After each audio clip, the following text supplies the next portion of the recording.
YouTube 大学のヒョキと申します。本日はよろしくお願いします。안녕하세요, 효키입니다. 오늘 영상에 맞춰서 취준할 때 입었던 수트를 장롱에서 꺼내서 한번 입어봤습니다. 어떠신가요, 여러분? 한 몇 년 지났는데 좀 프레쉬한가요? 오늘은 수트도 입고 군기를 바짝 넣어서 일본 취업 A to G까지는 아닐 것 같긴 한데 어쨌든 꿀팁을 전해드리도록 하겠습니다. 오늘 영상은 크게 세 가지의 테마로 첫 번째는 일본 취업의 특징, 두 번째는 일본 취업의 흐름, 세 번째는 일본 회사 면접 복장에 대해서 이렇게 말씀을 드리고자 합니다. 여러분은 일본 취업 시장에 대해서 어떻게 생각하시나요? 일본 취업 쉬울 것 같은데? 뭔가 한국보다 일자리가 많다는데? 약간 그렇게 생각하시는 분들이 많으실 것 같은데 2013년 12월, 그러니까 최근이죠. 그 기준으로 유효 kyujin 바이러츠라는 유효 구인 배율이라고 구직자 한 명당 일자리가 몇 개를 있는가라는 걸 통계를 낸 게 일본이랑 한국 둘 다 있는데 일본의 경우는 1.28배, 구직자 한 명당 일자리가 1.28개 있다는 뜻입니다. 한국의 경우에는 구직자 한 명당 일자리가 0.58개 있어요. 구직자 2명이서 한 개의 일자리를 갖고 경쟁을 해야 된다는 거죠. 이렇게 보면은 확실히 일본 현재 취업 상황이 구인난, 그러니까 일자리가 많다라는 걸 이렇게 알 수 있었습니다. 다음 테마로 그럼 넘어가 볼게요. 일본 취업의 흐름 을 말씀드리고 싶은데요. 첫 번째로 기업 분석 및 자기 분석을 한다. 그리고 두 번째 엔트리 시트라고 하는데 이거 우리나라에서 자소서라고 하거든요. 그리고 세 번째 SPI 검사라고 하는데 그런 시험 같은 것도 보고 그다음에 면접을 보고 이제 최종 내정을 받는 커다란 흐름으로 형성이 되어 있습니다. 먼저 이제 자기 분석이나 엔트리 시트 같은 거를 좀 말씀을 드리고 싶은데요. 엔트리 시트를 쓰기 전에 자기 분석이 제대로 잘 되어야 된다는 겁니다. 우리나라는 약간 경력직 같은 신입을 많이 구한다, 공모전에서 입상을 한다든가 자격증을 많이 딴다든가 그런 걸 굉장히 요구를 많이 하는데 일본은 비교적으로 포텐셜 채용이라고 해서 이 학생이 대학생활 동안 어떻게 충실하게 활동을 해야 하는지를 그 사람의 성격이라든가 장점 그런 거에 입각해서 채용을 하기 때문에 내 스스로 얼마나 잘 아는지 그 기업이랑 얼마나 잘 매치하는지 그거를 잘 아는 만큼 더 좋은 기업에 갈 수 있다는 가능성이 굉장히 커집니다. 근데 솔직히 내가 어떤 사람이고 내가 어떤 장점을 갖고 있을까라는 거는 생각해도 생각할수록 잘 모르는 거거든요.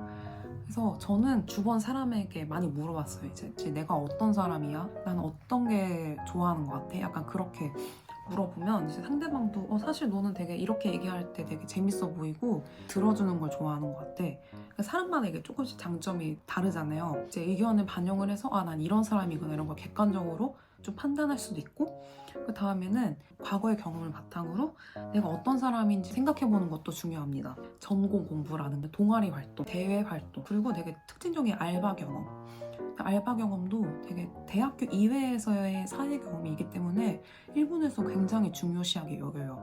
대신 알바 경험을 쓴다고 하면 최소 1년은 알바했다라는 거를 증명할 수 있을 만한 뭔가 그런 에피소드라는 게 있어야 합니다. 남자분들 같은 경우에는 군대, 일본은 병역제가 아니기 때문에 군대 이야기에 대해서 굉장히 이제 좀 궁금해 하시는 분들 많아요. 특히 남성분들이 군대에 대해서 되게 궁금해 하시거든요, 일본 분들이. 그러니까 어떻게 보면 그것도 한 조직인 거잖아요, 크게. 그래서 그런 거를 좀 중심적으로 풀어보는 것도 좋다. 아니면은 이제 저같이 교환 유학을 하거나 워킹홀리데이라는 경험도 굉장히 좋다고 생각이 듭니다. 다음에는 은근 한국 분들이 굉장히 걱정하시는 인적성 검사 SPI입니다. 약 60에서 70%의 회사는 거의 다 SPI를 봤던 것 같아요. 사실 회사마다 시험을 치는 종류가 많아서 전부 공부하기가 쉽지가 않아요. 자소서 쓰는 것도 바빠 죽겠고 기업 분석하는 것도 바빠 죽겠는데 그거 언제 공부하냐라고 할 수도 있지만 그래도 어쨌든 못하면 떨어질 확률이 있는 거잖아요. 그래서 기출문제로 이렇게 준비할 수밖에 없습니다, 여러분. SPI 관련돼서 책도 가져왔는데 혼돈 SPI3 테스트 센터라고 해서 일본에서 이제 인적성 검사 관련된 이렇게 책이 이렇게 있거든요. 저도 한 번은 다 돌려봐서 풀긴 했는데 추론이라든가 통계라든가 그런 수학적인 거는 공식을 외우면 알 수 있는데 진짜 어려운 게 어휘거든요. 일본인도 모르는 어려운 단어 같은 것도 나와서 그래도 한 번은 다 이제 훑어주시는 거를 추천을 드립니다. 그리고 마지막 면접에 대해서인데요. 면접 같은 경우에는 어떤 질문 받아요? 라는 거를 굉장히 질문을 많이 받는데 5개는 꼭 이렇게 나온 것 같아요. 뭐 우리 회사에 지원한 이유는 무조건 있죠. 이런 경우에는 기업 분석을 좀 철저하게 하셔가지고 기업이 생각하고 있는 비전이라든가 IR 자료를 봐서 이 회사가 지금 어떤 사업에 주력을 하고 있는지, 매출이 좋은지 라는 거를 이제 좀 보고, 아무래도 일본 신졸이 포텐셜 채용이고 이 애가 우리 회사의 비전이랑 얼마나 매치하는지를 좀 많이 보기 때문에 비전 같은 거를 좀 많이 보시는 거를 추천을 드립니다. 두 번째는 자신만의 장점. 예를 들어 와타시와 챌린지스를 세신가리마스, 도전하는 정신이 있습니다 라는 거에 대해서 2번 유학한 설, 전략적으로 미리 이제 자격증 공부를 했다라는가, 학교에서의 점수를 많이 땄다든가, 도전했다라는 게 기업에 어필했을 때 얘는 도전을 했고 성실하게 임했다가 2번의 유학을 할 수 있는 그런 성과를 냈구나, 약간 그런 것까지 전체적으로 판단을 할 수 있기 때문에 도전하는 정신에 있다라는 거를 이제 어필할 수 있죠. 세 번째, 이건 단골 질문인데요. 유아 나니시니 니혼에, 너는 왜 일본에 왔느냐, 이런 질문인데 한국인이면 꼭 한 번씩 듣는 질문이라고 할 수 있어요. 거짓말 없이 하고 싶은 얘기를 하면 좋을 것 같아요. 저 같은 경우에는 게임 애니메이션을 좋아해서 일본에 오게 됐고, 게임 애니메이션의 IP, 지적 계산권을 브랜드를 더 이렇게 창출하는 거에 관심이 있어서 이 회사에 지원해서 나는 그런 일을 하고 싶다, 이런 커리어를 발전을 시켜서 성장을 할 거다, 약간 그렇게 포부를 어필할 수 있는 게 내가 왜 일본에 왔는가라는 거를 다시 회답을 할 수 있기 때문에 이 부분은 꼭 이제 준비를 하시길 바라고요. 네 번째로는 학창시절에 인상에 남는 에피소드가 있는지, 이것도 굉장히 중요합니다.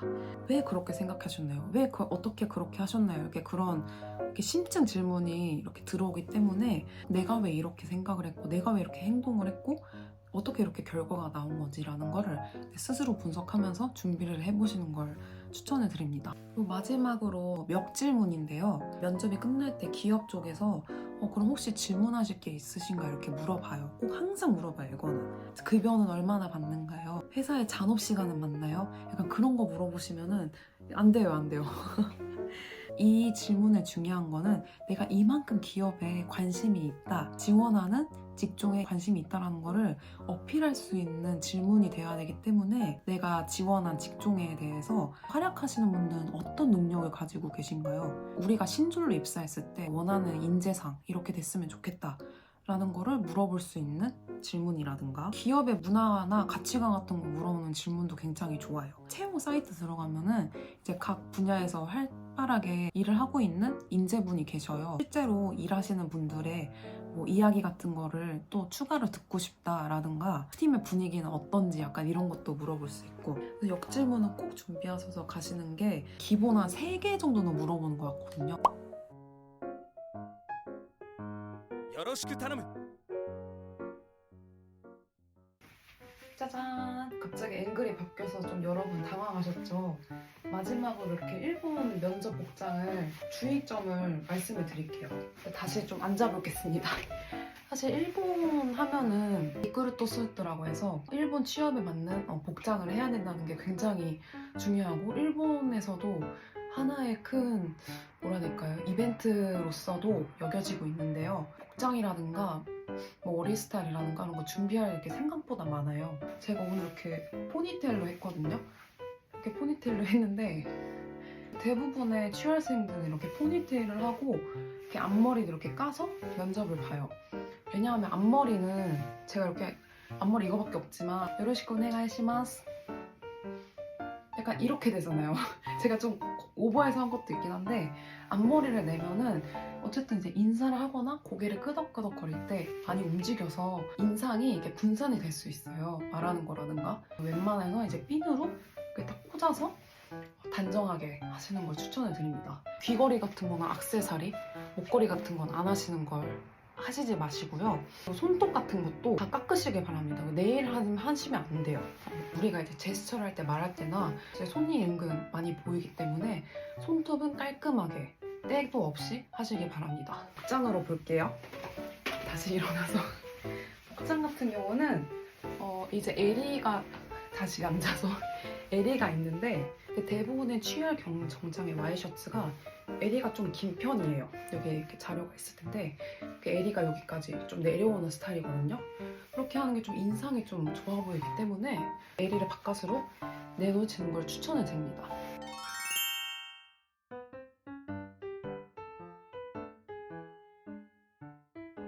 이 포켓 있잖아요. 이 포켓은 사실 단정하기 위해서 안에다 넣으시는 걸 추천을 드리고요.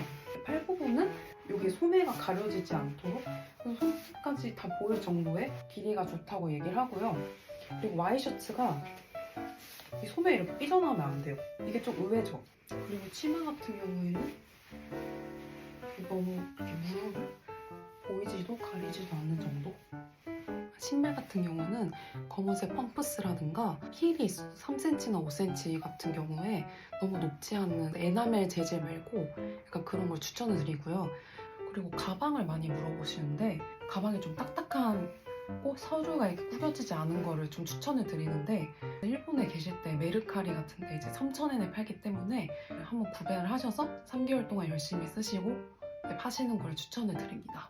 넥타이는 아무래도 신졸이기 때문에 좀 뭔가 프레쉬한, 뭔가 영한 느낌을 주기 위해서 파란 색깔 계열 하시는 걸 추천을 드립니다. 어떠셨나요? 약간 이번 영상 좀 재밌었나? 너무 전문적인 얘기가 아닐까 해서 좀 걱정이 됐는데 제 영상을 보고 좀 도움이 많이 되셨다면 좋아요와 구독 설정 그리고 알람 부탁드리겠습니다. 궁금한 점 있으시면 언제든지 코멘트로 댓글 부탁드립니다. 그러면 안녕히 계세요.